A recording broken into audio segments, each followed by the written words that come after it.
aka people of Detroit. We wanna put people on. You know what I'm saying? We wanna get the world to know more about Detroit. Well, what makes us different at the Pod is that we want to have real stories by real people and displaying real triumphs. At the end of the day, in Detroit, one thing we know how to do is hustle harder.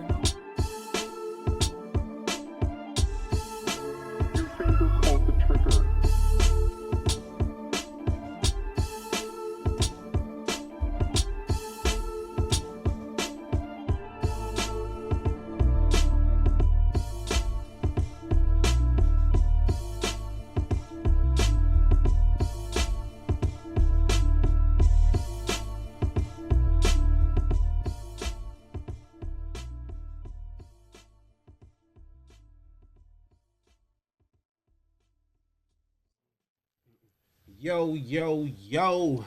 Y'all already know what it is. This your boy, Sir LA. And it's me, your girl, Dahlia. And y'all in here rocking with the Pod, aka the people of Detroit. Yeah. Yes. Hey, everybody out there, the people of Detroit, we have a very special episode for today, as y'all can see. We typically don't go live, but we got a very special guest that's in the building.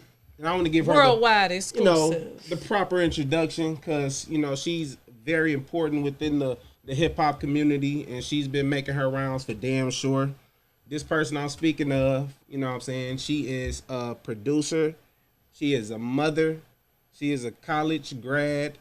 And now she is a wife. A wife. Period. And now she is a newfound author of her latest book. As y'all can see right here, it's bold as ever. The Book of Aisha, you feel me? And it is out right now. It came out September the 10th. It's on Amazon everywhere. Go ahead and check it out. Do y'all thing. And I'm going ahead and introduce this individual.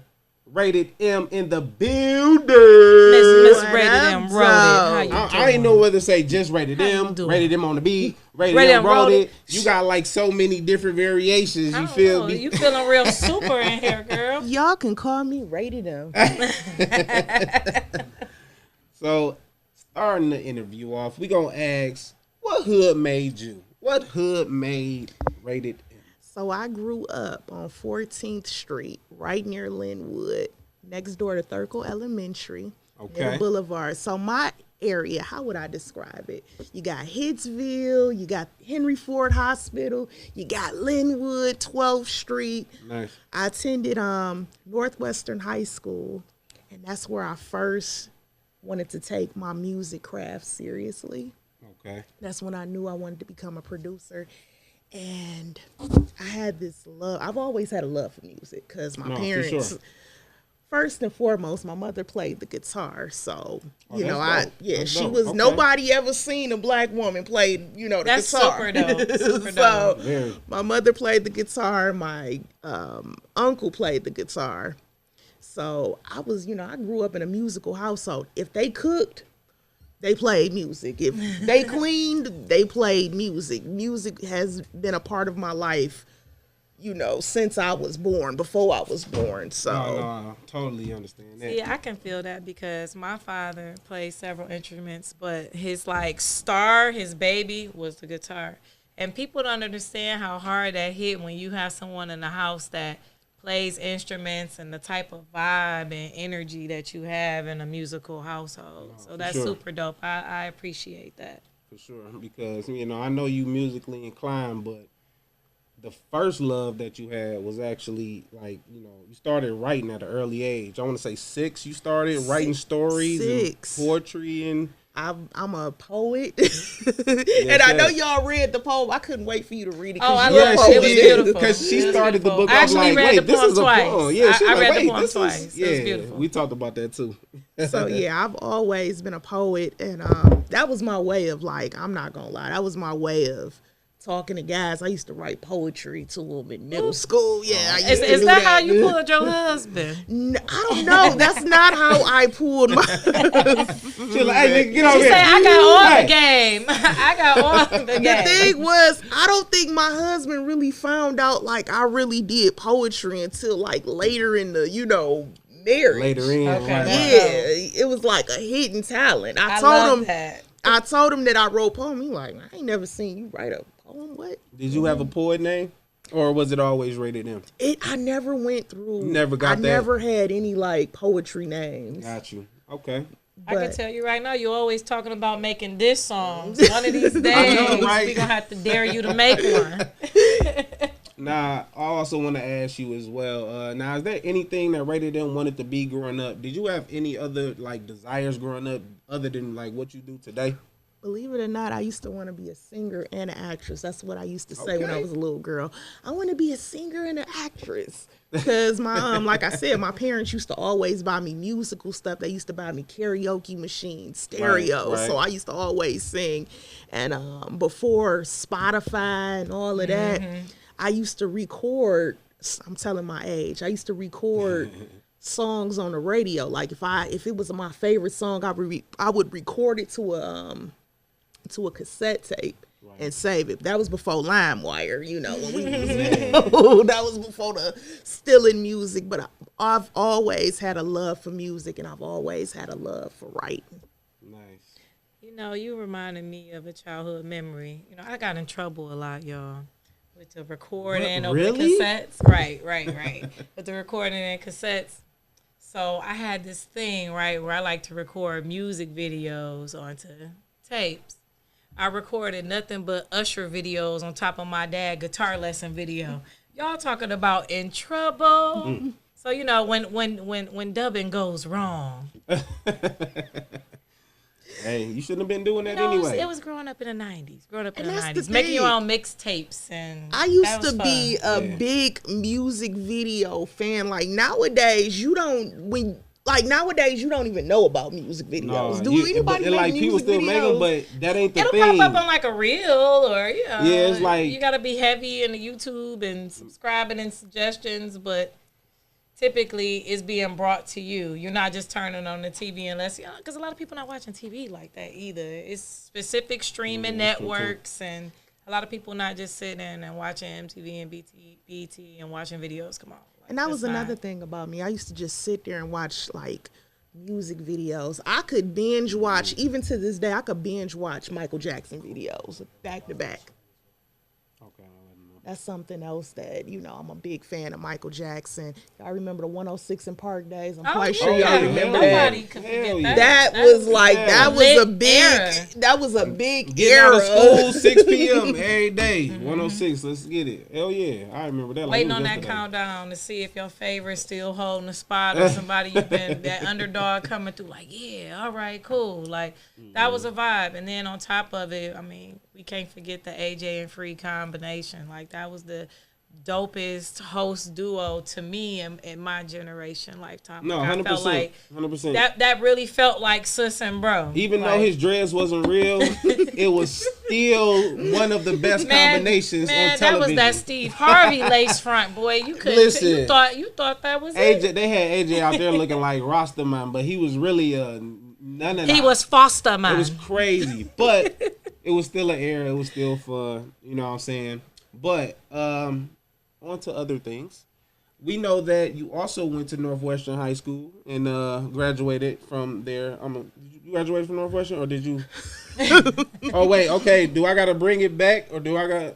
I feel like you went to two schools. Here we go. feel like we y'all talked ready about for the this real before. rated M? All What's the real rated M? Let's get the real rated M. Let's So get I it. started at Northwestern High School. Shout Okay. out to NO Northwest. No, that's what we call it, Northwestern NO. So shout out to my coach.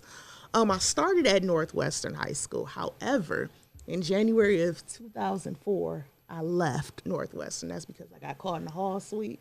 Oh, okay. And they suspended me for 2 weeks. And my mother was like, "You're not going to that school anymore. I'm taking you out of that school." So I was with it because I wanted to go to another school with my best friend. Got you. So I went to Murray Wright. And from Murray Wright, I was a bad kid. I ain't gonna hold y'all up. I was bad, so I ended up getting kicked out of Detroit public schools, and I graduated from Highland Park Career Academy. Because, you know, back in the day, if you went to Highland Park Career Academy, West Side Academy, Life Skills, what's another one, Glendale, you was a bad kid, so. I feel that. See, and I mentioned that because I know we just recently seen you at the Northwestern High School where they do the Soul Day every year. Shout out to Keith Williams. Yes. Do the Soul Day every year. It was very dope this year. We actually had the chance to host, and Silas Rage and Rated Them came, and you know we seen them like, oh, you know, it was very dope. But yes, you left there, and then you end up graduating, which that wasn't all bad because you did manage to go to college, correct? You went to Ross College, correct? And then you went to Southern New Hampshire. Yep, and you was able to see it, like, so it didn't matter where you went. You knew what you wanted to do. You knew what you wanted to do, and you still managed to accomplish that. So hats off to you for that, for sure. But if I can go back, like, I would have honestly stayed at Northwestern High School. Because let me tell you, I already know. Northwestern, and I'm going to say this. I know y'all hear about Cass and Cass this, Cass that. That's all fine and dandy. But I'm going to say this live on air. Northwestern is a very slept-on school. They had a lot going on when I was there. They had a radio and television program that I should have been in because that was, you know, I had a passion for that. I went to I definitely could see you in broadcaster. So I should have stayed there. They had a lot, and I think now I was looking on the website. I think they got a jazz band now. Nice, that's beautiful. So, and you know what? Speaking of that, because I'm a band mom. Like we have to pour more into that, especially with our kids in Detroit, because I got the opportunity to see the band programs for some of these schools that was in Downriver and the suburbs and things like that. And, you know, it's definitely phenomenal. Not saying we don't have great bands, and I seen, you know, some great things, but it was just their competitions. It was just a different energy. And there was just a level of organization that I was with, like, okay, I see how y'all doing this. It's like, we got to pour into our kids and the arts. And when you bring that up, it just reminded me of that. Like, man, I want to see more of that energy in our city and in our schools for sure.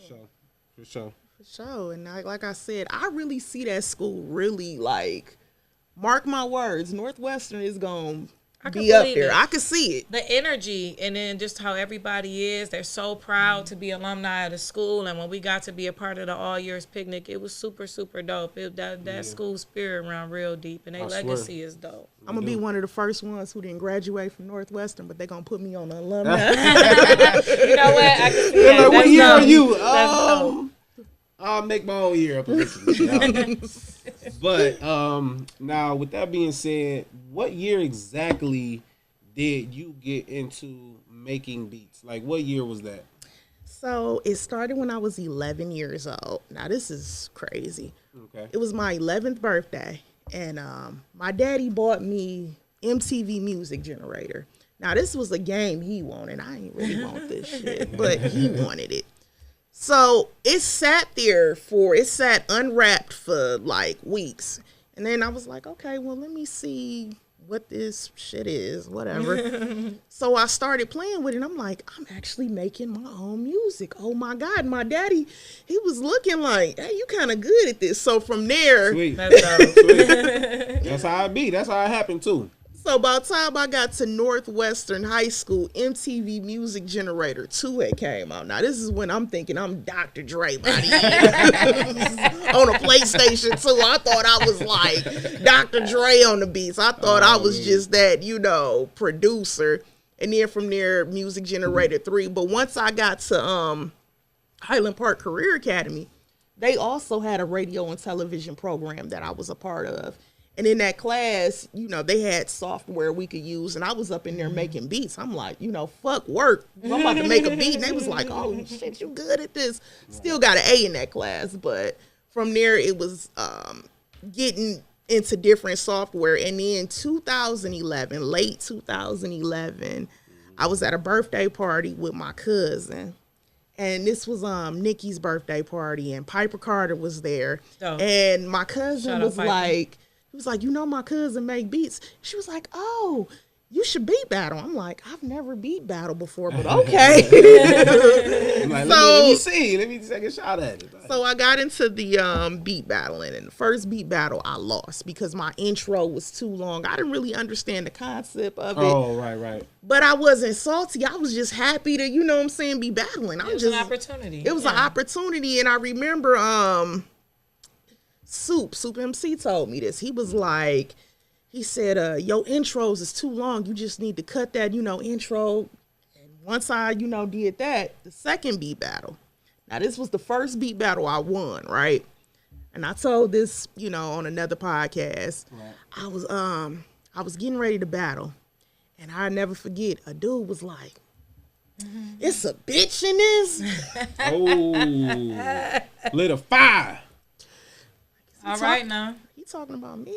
So that really made me mad because I'm like, I'm just a bitch that make beats to y'all. Okay.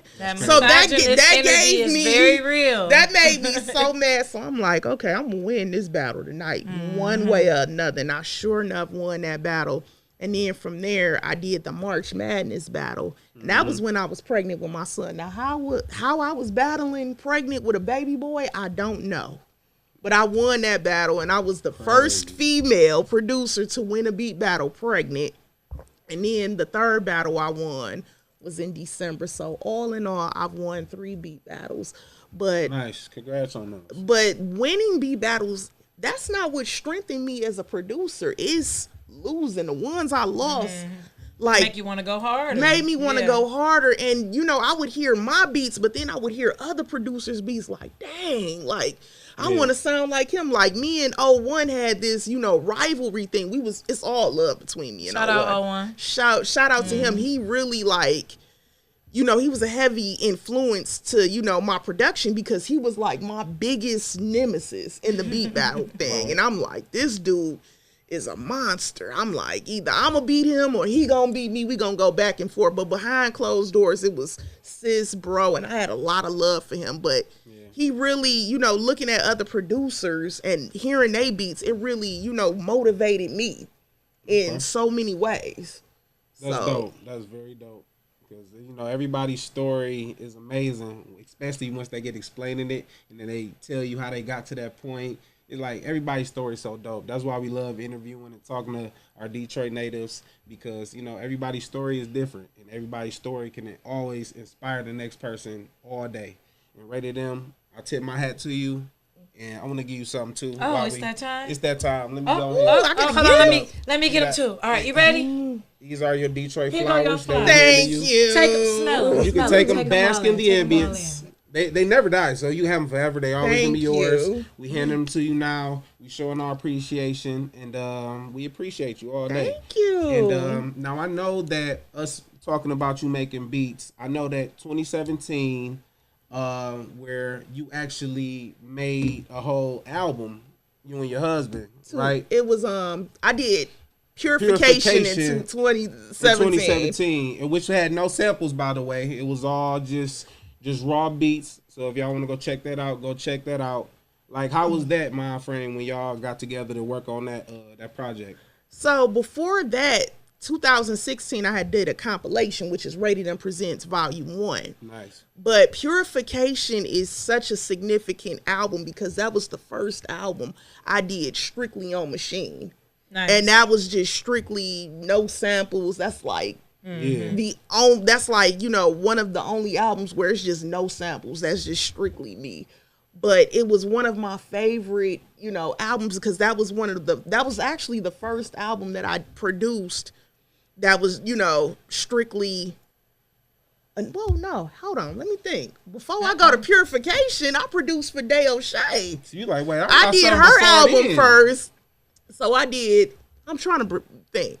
Did I do Rated M It's only because I Presents brought up Volume 1? Purification. We started talking about Like, it. no, So I that's gotta why. jog back the memory. Right. Because I got to jog back the memory. So I did Rated M Presents Volume 1 in 2016. I did Day O'Shea's album. Shout out to Day O'Shea. Now, she was the first artist who paid me to produce. She saw your value right away. Hey, shout out. That's real. She saw, and y'all will be having her. She wants to interview with you guys, by the way. She is such a beautiful person. When I say y'all gonna love her vibe, she was like, hey, I want to interview with you guys. She spoke very highly of. Shout out Dale Shay. Shout out for sure. Yeah, she hit me up and I was like, yeah, you definitely, I'm going to, make this happen. Yeah, when she the is such a timing is right, we beautiful most person. definitely, you know what I'm saying, find a common ground with that and have everything situated for sure. But we produced her album in my basement. She knew what she wanted.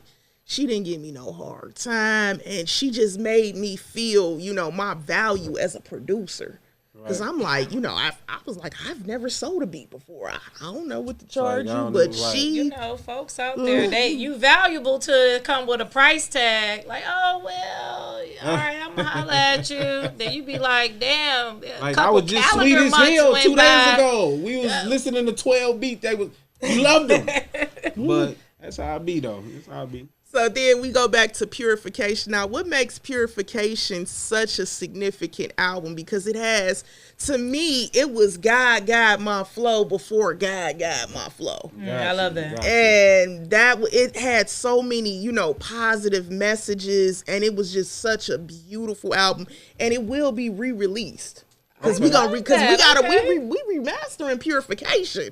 Okay, then. So that's gonna be re-released. And then what did I come out with after Purification? 2021, Rated M Presents Volume 2 came out.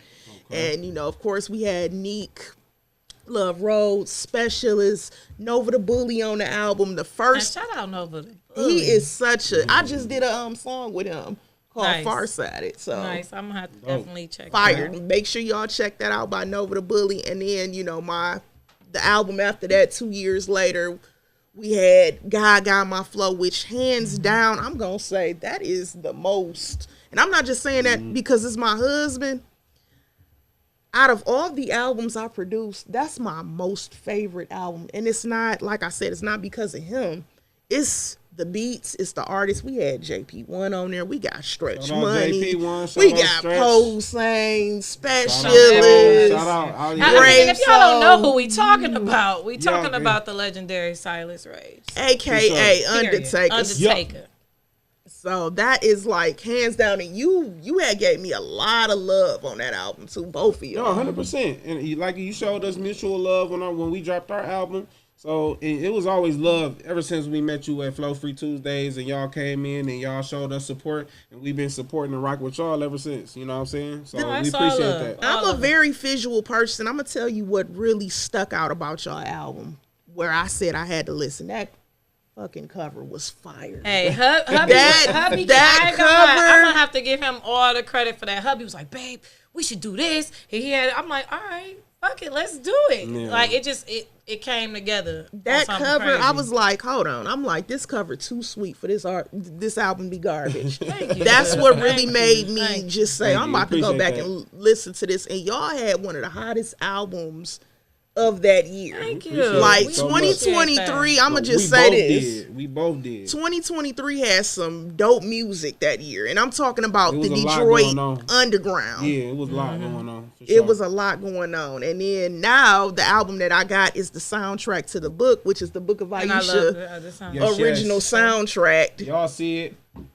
So that's available Spotify, Apple Music, Tidal, everywhere, everywhere, streaming, and it's a straight instrumental project. And that's another album that I was so scared to do that album. I was so nervous. You gotta just jump right in. Just jump First right in of all, and though, see what's how dope it goes. about it is it's like you can sit back, read the book, kick it with the music, let the movie come to life. Or you can sit back, clean your house, get some inspiration, some motivation from it. Like, it literally can be the soundtrack to your life doing your day-to-day. And that's what I was trying to do. I was trying to do something meditating. Like, I wanted to create an instrumental project that you could study to, that you could read the book to, you can cook, clean to, something different. Mm-hmm. And I was like, I don't know how people... gonna react to this because I used to be a trap producer, so this is a little bit different. But I wanted to give y'all a more cinematic vibe. But definitely don't limit yourself. You got the opportunities that can come into abundance. I see a movie for you. I see you scoring a movie. I see all of that. Yeah, all because that like the characters and the energy really came off of the page. It was a couple times, I ain't gonna lie, a couple parts I had to skip. I was like, woo, I can't read that. I read it. He read through it, but it was a couple parts where I was like, Yeah. "Ooh, trigger warning! Yeah, Let me she skip did. that." It was just so, it was so real. It was so it's real, crazy and with your this ability book. to create that feeling. I'm sorry to cut you off. It was like babe. poetry. I'm sorry, I'm cutting you off. I just kind of started just ready. It to jump was. in. It was. It was just poetic. like poetic Very because it dope. was like the way you was using your words, the way you was like just positioning everything. Like it was like this. The whole the depiction of this book is like the realistic nature of what goes on in Detroit and what people got to experience because it's people out here that then went to college, cum laude, summa cum laude, all that, He said, "One of them lotties." but they man went through some fucked up shit. It may been some fucked up shit going on in their household that they ain't telling nobody, but they coming to school getting all A's, ain't letting shit bother them. It's so many people out here in the world, so it's like Shit, like Tiny's When daughter. y'all- You got to I swear. read the book. You got to read the book. the book that we're You gotta speaking read the Amazon. of right here, the book of Aisha, y'all. That is the sole purpose why we here today. And And to this celebrate book, this queen. of course, Celebrate of the course. queen. But this is something. It's her baby. It's her first, published book, and it's published under her publishing company. Which Rated is M super wrote dope. it. Of course, she has a lot of aliases, so it's Rated M on the You beat. type that, you're going to find her. Rated M wrote it. It's on Amazon and wherever you can find your books. It's most definitely a great read.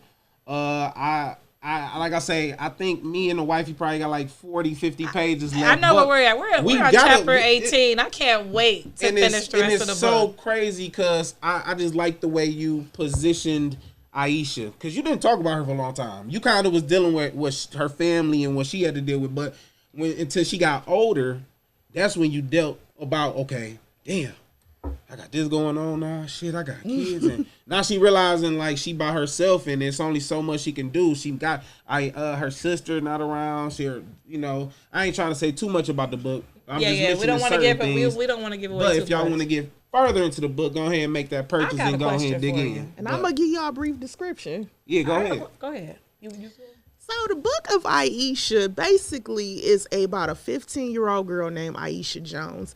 Aisha is very ambitious. She has dreams of wanting to become a hairstylist. Not only wanting to become a hairstylist, but she wants to be an entrepreneur. Right. She wants to be her own boss.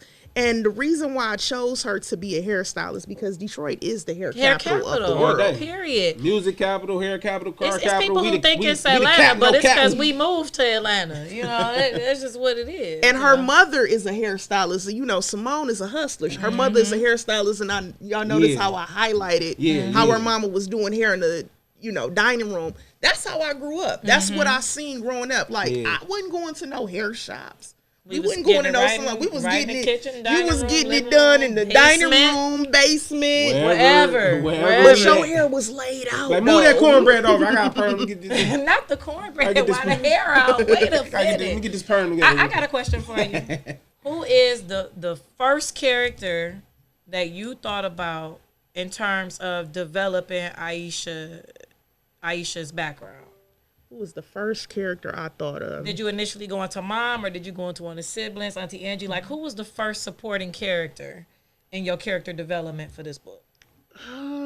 Because clearly it was probably Aisha first, I'm assuming. It was definitely So Aisha. who was her supporting character where you was able to build her whole story around? I would say Can I guess? Simone. Oh, that was Mom, gonna guess. okay. She was interesting. And I even No, had she to check really myself was. a little bit reading it's about like- Simone. It's like she ain't a bad person. She was just like a product of her environment. Yes, that's and what I got. she couldn't That's help what I but got. to like she didn't have that right leader in her life, so she was just kind of flowing with traffic. Simone was, so that's kind of how I got with You her. know how I was able to identify with her? Because for so many years I was a single mom, and I was able to identify how she was navigating trying to have her own love life while trying to overcome things economically and still be a mom to these 4 children. And I felt that because I'm like, it's challenging. You're not going to always make the right decisions on men when you're a single mother, especially if you don't have any examples. And then what people got to understand is Simone lost her mother. So we're gonna talk a little bit about Simone. Okay. Simone lost her mother at a very young age. This is Aisha's mother, by This the is way. Aisha's Yes, mother. yes. She lost her mom at 6 years old. Her mother died from a heroin overdose. And, you know, we need our mothers. Our mothers give us that guidance. I mean, so she had Slick, but, you know. Yeah, she had Slick, but the thing is with Slick worked a lot. He was a plant worker. He worked a lot. Same thing. She had Auntie Angie, who was the mother role, but at the same still time, don't replace the Auntie It ain't. Angie. It should never be the same as far as like, you know, a actual your mom. You know what I'm saying? Like, Auntie not gonna put that same energy. She gonna put the energy in, but it's different. You still, that mom energy it's having different. that piece of identity that's missing. I get it. Yeah, so she, you know, she had Auntie Angie. And then, you know, another thing that Aisha said, oh, my mom likes bad boys and hood niggas. And that was what she was accustomed to. Yeah, that's true. That was what she was accustomed to growing up. You know, the guys who looked like they had money was the doughboys in the hood. You know, it was a lot of females who wanted the doughboys. But a lot of it was systemic because that's the only way a lot of people seeing somebody that looked like them in a masculine role and actually have money and be a provider. That a lot, it was either like some plant stuff or they was in the streets. We didn't see a lot of different people becoming different things. You know, if you got lucky and got into sports and. So this was to a lot of women, this was a way to find stability. Like, this is the man I need to be with because he can protect me. He can pay the bills. He can lace me with whatever, you know. Yeah. So that was what was available. Not to mention, it's been decades, they've always glorified drug dealing, movies, music. Remember the trap era, you know what I'm saying? In the early 2000s, you know, everybody wanted to be a doughboy. It's always been glorified. So you gotta, you know, think about it. You know, growing up as a young boy, you seeing the doughboys getting the girls. They driving the nice cars and all of this. Money, they got the money. I want to be like that. You want the shit he getting, but the way he getting it is another story. You know what I'm saying? It ain't built for everybody. It's honestly built for nobody, but one or two will slip through the cracks every These blue moon streets with that don't shit. love nobody. But like I said, it's been glorified when you and it's still being glorified. When you pushing that narrative, you got these young boys looking at that like, damn, that's what I want to become. So I mean, a lot of these, you know what I'm saying, young boys were a product of their environment. And some came from families who hustled. You know what I'm saying? So they, you know, became that. I can say the book was very Detroit. I appreciated that energy and how descriptive it was, and 100%. definitely had me reminiscing on a lot of things, you know. And it's funny, you even made some comments in there that I just remember me and all my homegirls saying growing up, like, we felt we were the shit, you know, no disrespect to the east side, but as, you know, west side chicks, we felt we were the shit, but we felt like the finest guys was on the east side. So when I seen that in the book, I laughed because I said, man, that remind me of the stuff me and my homegirls used to say when we was kids, because this was the mentality that we had. And it was just those little pieces and those little nuances. I was like, that's familiar. I like that. And that's what I wanted to do. I wanted to highlight, you know, show love to every part of Detroit. Even though I'm west side, I wanted to show my love to the east side because I get love on the east side. So that's why I put that in there. East side, was it Egg Roll? Bank Roll. East side Bank Roll. Bank Roll. If y'all ever see a nigga with that name, leave. Go the other damn way, okay? Not the other damn way. Sleepy. No. All right. I know you probably watch it. No. I don't know. That might equally could be said for any niggas named Dame. I'm sorry. Oh my God! Man, he made y'all look bad. I need somebody to make a positive character named Dame. Me, he had a little cheese, but we just couldn't quite get. So y'all basically telling me y'all hate Dame? I don't hate Dame. Dame just was one of them. He was one of the niggas. No, Dame. I think you forgetting something key about Dame. Man, freaky ass nigga. He a 69 guy. So y'all on chapter 18? I'm just let y'all know y'all getting ready to hate Dame even more. I I can't stand Dame. And it's crazy because for you to still have some Dame and the only reason why he don't hate him because he forgetting a very vital detail. We just gotta finish the last 2 chapters. Him when we done, like, and then once we finish the last 2 chapters, maybe Dame will make more sense. Look, right as soon now. as the camera go off, I'm gonna remind him of why he should be hating. And I'm gonna tell y'all how I came up with Dame's character. Let's talk about that because I really want to get really into this book. How I created Dame's character is I remember growing up, and this is some dames. I remember growing up, and you know what I'm saying, you see these young girls 15, 16 years old talking about they got a 29-year-old, 34-year-old boyfriend. Mm-hmm. No, It used to be a dude who used to come up to the school when I was going to high school picking up young girls. Somebody's daddy was doing this shit. Mm-hmm. So that's how I came. This was stuff that was going on. And I wanted to, you know. Back in the day, that shit was regular. Like, she got a 22-year-old boyfriend, but it was like, it was regular to a certain extent back then. Like he was like hurt before by that. Late 90s, early 2000s. It was like, damn, like, I liked her and shit. I can't do shit about, you know what I'm saying? I was about to say, that sound like that was real. Like, that was a real. Nah, I was just saying, like, it be like that. Like, I ain't go through. I'm just saying it be like that, though. Yeah, no, fact. But I know you also have we going to start kind of wrapping up because we do, you know, our little press for time.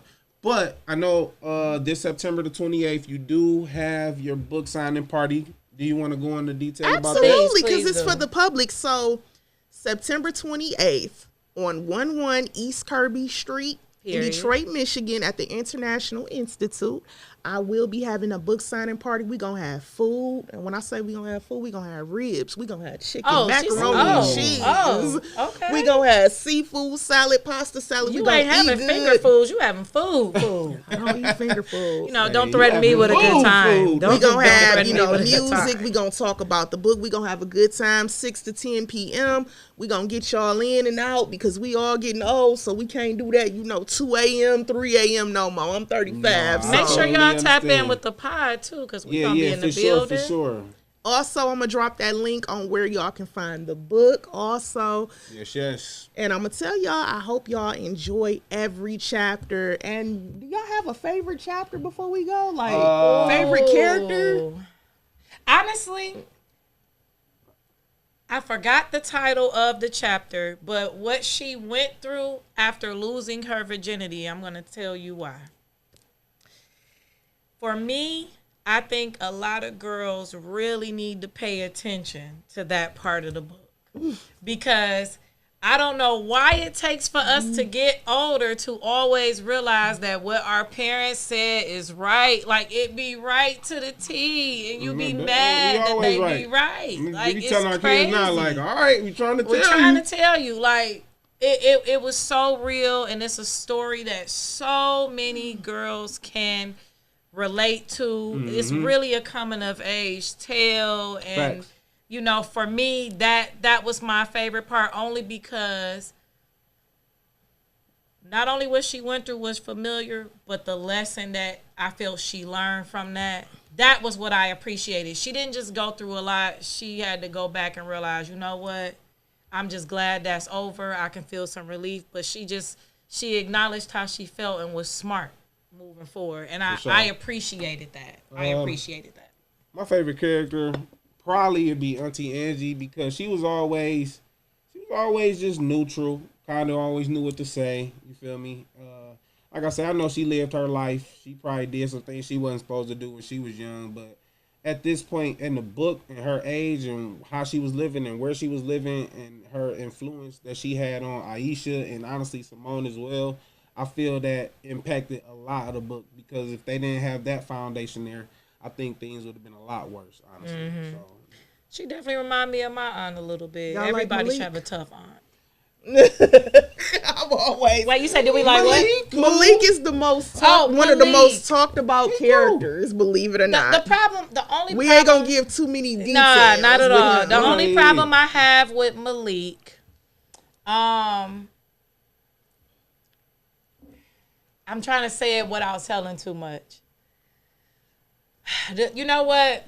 It's still up to the jury for that. Hey, I'm gonna wait. I'm gonna read wait. this book, I'm gonna wait you'll on find that. out yourself. All right, y'all. Yeah, I'ma 'Cause wait we on still that. kind of we ain't finished. That's why she's looking like that. No, that's We what gotta makes this finish. dope Once because we we finish going through this in real time. But with we y'all, did read so I'm 90% of excited. it, so we kind of got a feel of how the story going and kind of But I know the ending got some type of twist for them. Can't wait so. to listen because I already know the 100%. Aries is coming with that fire. 100%. So I'ma just say this. I done had a couple of people who said I opened up the back of the book, right?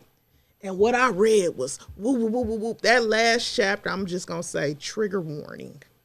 That last chapter is something else. But all right, I might let him read through it first before I do. No, facts.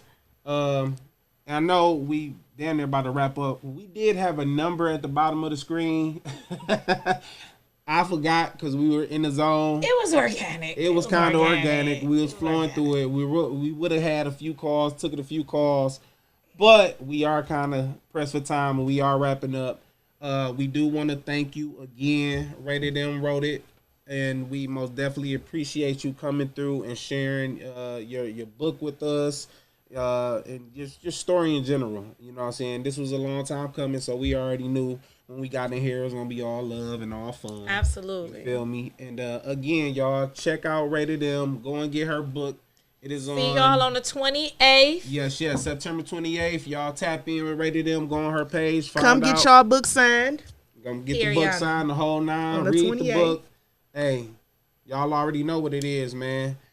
From the meantime and between time, y'all already know what it is, man. It's your boy, Sir LA. And it's me, your girl, Dahlia. And we greatly appreciate y'all for rocking with the pod, a.k.a. the people of Detroit. I need everybody out there to share this, like this, go and get her book, man. Rated them in the building. Y'all already know what it is, man. Run it up and go stream the album, man. Let's get it. Book of Aisha. Period. We're gonna start it off with Dahlia the Poet. Dahlia the Poet, let's go, baby.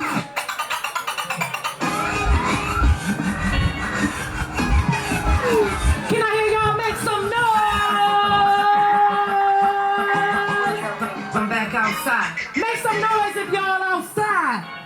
Yeah,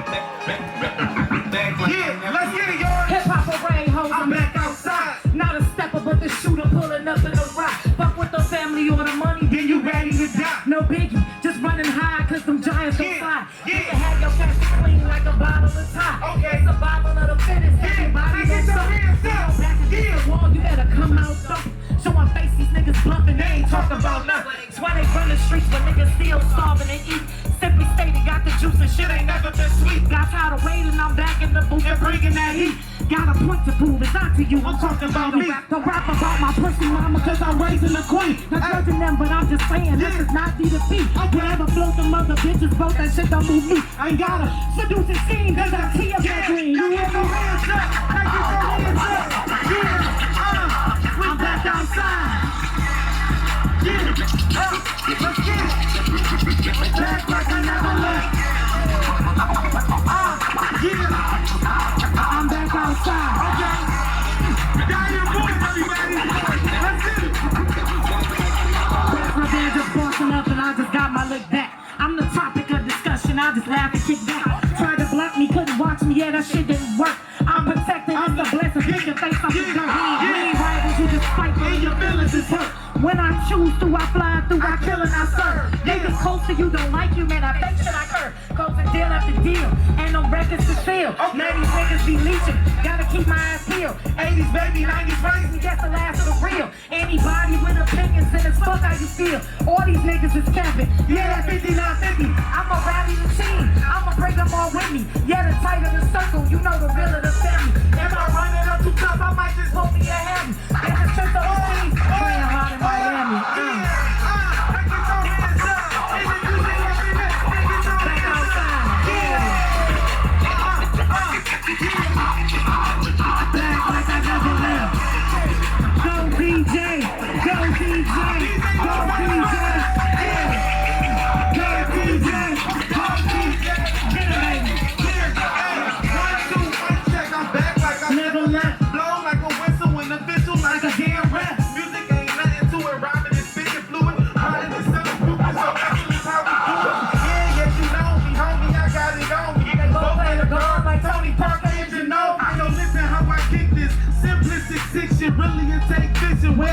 of my opposites. Making moves like a running back. I'm gunning that. You really don't want none of that. So feeling like a heart attack. Right to left, trying back. One drive, where you at? Shout out to the city. Put the D On the fucking back.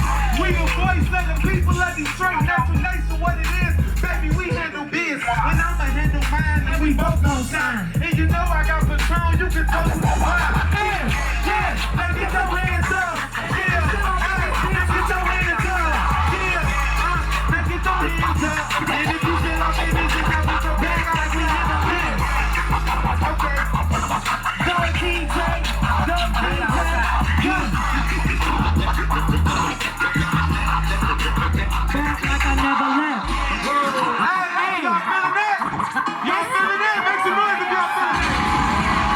Hey, I want y'all to vibe out with me. If you from the 313, make some noise.